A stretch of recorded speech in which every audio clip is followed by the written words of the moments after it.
ప్రతి క్షణం సమాజం కోసం మీ మిత్ర న్యూస్. నైజాం పాలనలో ఇద్దరు భార్యల జ్ఞాపకార్థం నిర్మించిన మంచినీటి బావిలోని నీరు నేటికి మినరల్ వాటర్ను తలదన్నేలా ఉంది. నైజాం రాజు మీర్ ఉస్మాన్ అలీఖాన్ వద్ద టేకేదారుగా పనిచేసే షంషుద్దీన్ తన ఇద్దరు భార్యల జ్ఞాపకార్థం దామెర శివారులో తాగునీటి బావిని రాతి కట్టడాలతో నిర్మించాడు.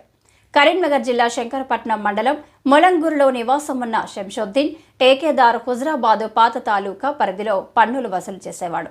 తాను ఇద్దరు మహిళలను వివాహం చేసుకున్నట్లు చరిత్ర చెబుతుంది. ఈ క్రమంలో మొలంగూరు శివారున దూది బావితో పాటు దామెరలో తన భార్యల జ్ఞాపకార్థం సమతుల బావిని నిర్మించాడు. ఈ బావిలో స్వచ్ఛమైన తాగునీరు అప్పటి నైజాం రాజులను సైతం ఆకట్టుకుంది. ఈ నీటిని గుర్రాలపై హైదరాబాద్కు తీసుకువెళ్లేవారని స్థానికులు చెబుతున్నారు.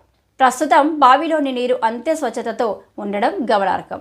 సవతుల బావి నీటి కోసం జనం క్యూ కడుతున్నారు.